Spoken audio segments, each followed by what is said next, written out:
ಪ್ರತಿಯೊಂದು ಕೂಡ ಇವತ್ತು ನಾವೆಲ್ಲ ಕೂಡ ಕಷ್ಟಗಳು ಬಂದಾಗ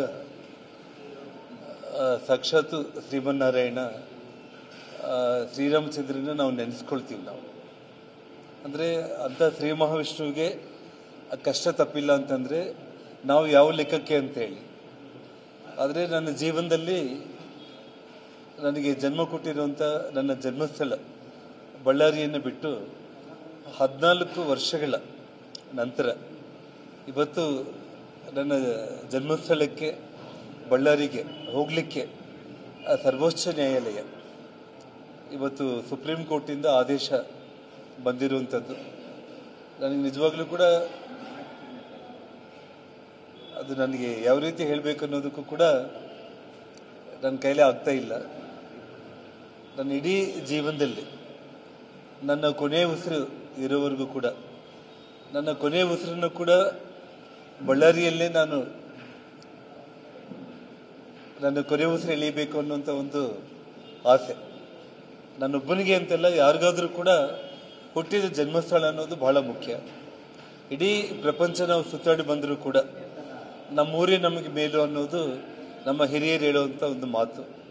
ಆ ಪ್ರಕಾರ ಇವತ್ತು ನಾನೇನು ಸುಪ್ರೀಂ ಕೋರ್ಟ್ ಆದೇಶದಂತೆ ಬಳ್ಳಾರಿಗೆ ನಾನು ಮೊದಲು ಗಂಗಾವತಿಗೆ ಹೋಗಿ ಅಲ್ಲಿ ಬುಧವಾರ ಹನುಮಂತನ ದರ್ಶನ ಪಡ್ಕೊಂಡು, ಗಂಗಾವತಿಯಲ್ಲಿ ನನಗೆ ರಾಜಕೀಯವಾಗಿ ಪುನರ್ಜನ್ಮ ಕೊಟ್ಟಿರೋ ಆ ಜನರ ಜೊತೆ ಮಾತಾಡಿ ಹನುಮಂತನ ದರ್ಶನ ಪಡ್ಕೊಂಡು, ನವರಾತ್ರಿಗಳು 3ನೇ ತಾರೀಕಿಂದ ಪ್ರಾರಂಭ ಆಗ್ತಾ ಇದೆ. ಸೊ ಗುರುವಾರ ಬೆಳಿಗ್ಗೆ ನಾನು ಬಳ್ಳಾರಿಗೆ ಹೊರಡ್ತೀನಿ. ಗುರುವಾರ ಬೆಳಿಗ್ಗೆ ನವರಾತ್ರಿ ಮೊದಲನೇ ದಿನ ಬಳ್ಳಾರಿಯಲ್ಲಿ ಕೂಡ ತಾಯಿ ದುರ್ಗಮ್ಮ ತಮಗೆಲ್ಲರೂ ಕೂಡ ಗೊತ್ತಿರುತ್ತೆ. ಸಾವಿರಾರು ವರ್ಷಗಳ ಇತಿಹಾಸ ಇರುವಂಥ ಆ ದುರ್ಗಾದೇವಿ ದೇವಸ್ಥಾನ ಮತ್ತು ಆ ನವರಾತ್ರಿಗಳಿಗೆ ಕರೆಕ್ಟಾಗಿ ಆ ಮೊದಲನೇ ದಿನ ನಾನು ಬಳ್ಳಾರಿಗೆ ನಾನು ಹೋಗ್ತೀನಿ.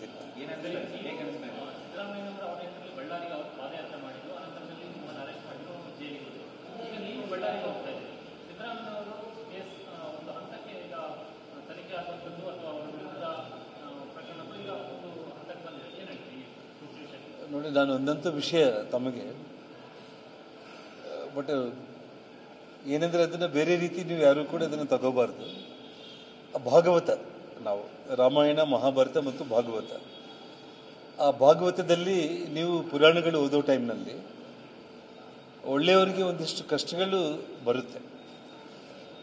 ಎಲ್ಲ ದುರ್ಮಾರ್ಗರು ಕೂಡ ಸೇರಿ ಒಂದು ರೀತಿ ಕೆಟ್ಟದಾಗಿ ಬೆಂಬಿಸಿ ನನಗೆಲ್ಲ ಎಷ್ಟೆಲ್ಲ ಕಷ್ಟಗಳು ಕೊಟ್ಟಿರ್ಬೋದು. ಈ 14 ವರ್ಷಗಳ ನಂತರ ರಾಜಕೀಯವಾಗಿ ನನ್ನನ್ನು ಮುಗಿಸ್ಬೇಕು ಅಂತೇಳಿ ಅವ್ರು ಮಾಡಿರೋ ಒಂದು ಪ್ರಯತ್ನಕ್ಕೆ ಇವತ್ತು ನಾನು ರಾಜಕೀಯವಾಗಿ ಪುನರ್ಜನ್ಮ ಪಡ್ಕೊಂಡು ಅಸೆಂಬ್ಲಿ ಒಳಗಡೆ ನಾನು ಬಂದು, ಅವತ್ತು ಮುಖ್ಯಮಂತ್ರಿ ಆಗೋದಕ್ಕೆ ಅವರು ಇಲ್ಲೇ ಸಲ್ಲದ ಆರೋಪಗಳನ್ನ ಮಾಡಿದ್ದವರು ಇವತ್ತು ಮತ್ತು ಅವರು ಮುಖ್ಯಮಂತ್ರಿ ಸ್ಥಾನದಲ್ಲಿ ಕೂತ್ಕೊಂಡಿರೋ ಇದೇ ಅಸೆಂಬ್ಲಿ ಒಳಗಡೆ ನಾನು ಹೆಜ್ಜೆಯನ್ನು ಇಟ್ಟು ನನ್ನ ಜನ್ಮಸ್ಥಳಕ್ಕೆ ನಾನು ಹೋಗ್ತಾ ಇದ್ದೀನಿ.